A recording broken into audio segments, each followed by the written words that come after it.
آغاز کرتا ہوں میں مفتی محمد سہیل رضا امجدی صاحب سے. وہ سب جو بھی میں نے بات کی میرا خیال ہے آغاز اسی سے کرنا چاہیے کہ انبیاء کرام کی آمد اور ان کی ضرورت، ان کا ہم میں آنا، یہ مطلب ضرورت کیوں؟ کیا کتاب کافی نہیں؟ کتاب آ گئی تو اس سے ہدایت نہیں مل سکتی؟ بسم اللہ الرحمن الرحیم. اللہم صلی علی سیدنا و مولانا محمد وعلی آلہ و اصحابہ وبارک وسلم. اس میں کوئی شک نہیں کہ آسمانی جو کتاب ہے، جتنی بھی کتب ہیں، سب بے مثال ہے. بے شک. اور کتاب ہے، اور خاص طور پر قرآن کریم کے لیے اللہ رب العالمین فرماتا ہے کہ ذالک الکتاب لا ریب فیہ. اللہ، اس میں کوئی شک نہیں، کوئی شک نہیں. بے شک. اس میں کوئی شک نہیں کہ یہ ھدی للناس بھی ہے، ھدی للمتقین بھی ہے. واہ. اس میں کوئی شک نہیں کہ اس قرآن کی اللہ رب العالمین نے حفاظت فرمانے کا وعدہ فرمایا. واہ. لیکن آپ یہ بھی دیکھیں کہ کتاب جو ہے نا، کتاب ہوتی ہے، یہ تھیوری ہوتی ہے، صحیح، پریکٹیکل نہیں ہوتا. ارے واہ، جی، کیا بات.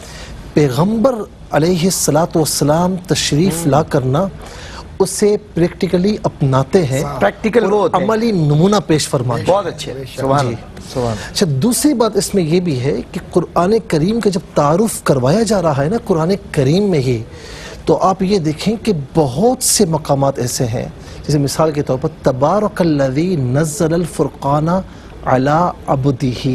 اللہ اکبر. کہ پاک ہے وہ ذات کہ جس نے فرقان یعنی قرآن نازل فرمایا اپنے بندہ خاص پر. اللہ اکبر. اچھا، یہاں پر آپ دیکھیں کہ کتاب ظاہر ہے کہ نازل ہوئی نا، تو نازل ہونے والی چیز کتاب تو موجود ہے، لیکن منزل علیہ کہ جس پر نازل کی جا رہی ہے وہ بھی تو ہے نا. واہ واہ. وہ خاص بندہ ہے. نازل کس پہ کی؟ ہاں، جس پر نازل کی جا رہی ہے صحیح، بالکل. وہ اللہ کا نبی اور رسول ہے. مطلب آپ نے فرمایا ھدی للناس تو ہے، لیکن کسی ایک خاص اور دوسرا یہ کہ تھیوری ہے. صحیح. اس کا پریکٹیکلی نمونہ اگر کوئی پیش کرتا ہے وہ پیغمبر علیہ السلام پیش فرماتے ہیں. اچھا، پھر یہ بھی ہے نا کہ اس پر عمل کرنا پوسیبل ہے یا نہیں، یہ کون بتائے گا؟ صحیح. یہ کون بتائے گا کہ اس پر عمل کرنا ممکن ہے یا ناممکن ہے؟ تو وہ پیغمبر علیہ السلام عمل کر کے بتاتے ہیں کہ اس پر عمل کرنا ممکن ہے. واہ. کیونکہ کئی لوگوں کا یہ خیال ہے، کچھ لوگ ہیں جب قرآن پر یا صاحب قرآن پر وہ کرتے ہیں تو وہ کہتے ہیں کہ یہ کتاب جو ہے یہ محض ایک تھیوری ہے، یہ پریکٹیکل نہیں ہے. تو پیغمبر علیہ السلام جب تشریف لاتے ہیں تو اس کا جو پریکٹیکل ایکسپیکٹ ہے وہ پیش فرماتے ہیں، وہ پرووائڈ کرتے ہیں. اسی لیے اللہ رب العالمین نے دیکھیں فرمایا نا کہ بلکہ فرمایا کہ رسلا مبشرین و منذرین لئلا یکون علی الناس لئلا یکون للناس علی اللہ حجہ. اللہ اکبر. فرمایا کہ رسل جتنی بھی رسول ہیں یہ خوشخبریاں دینے والے بن کر آئے، ڈر سنانے والے بن کر آئے، تاکہ لوگوں کے لیے اللہ کے پاس حجت بن جائے.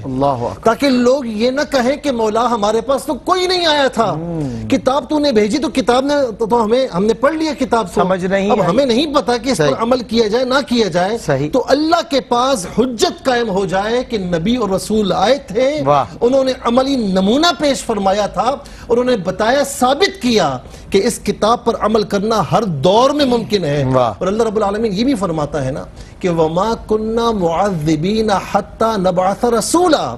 ہم کسی پر عذاب نازل فرماتے ہی نہیں یہاں تک کہ اپنے رسول بھیجتے ہیں، وہ انہیں تبلیغ فرماتے ہیں، اور جو ان کی تعلیمات پر عمل کرتا ہے اسے جنتی بنا دیتے ہیں، جو ان کی تعلیمات سے دور ہوتا ہے ہم اس کے لیے عذاب کی وعید بیان فرماتے ہیں. اچھا، اسی کے ساتھ ساتھ آپ یہ دیکھیں کہ یہ امت ایک امت تھی، کان الناس امت واحدہ فبعث اللہ النبیین مبشرین.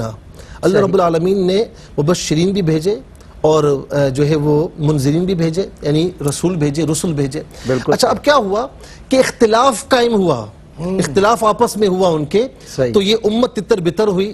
اب کتابیں تو موجود تھیں کتابیں تو موجود تھی نا، لیکن اختلاف ہوا. اختلاف کس نے دور کیا؟ اختلاف کس بات پر ہوا؟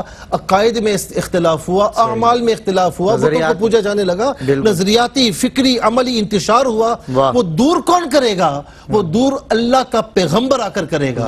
وہ دور اللہ کا پیغمبر آئے گا، وہ لوگوں کو ایک خدا کی توحید کی دعوت دے گا. اور آخری بات عرض کروں گا کہ پوری گفتگو کا خلاصہ یہ ہے کہ قرآن آسمانی کتاب ہے تو اس کی تشریح زمینی طور پر نہیں ہوگی، اس کی تشریح بھی وہ ہوگا جو وہاں سے لے کر آئے گا. اللہ اکبر، اللہ اکبر.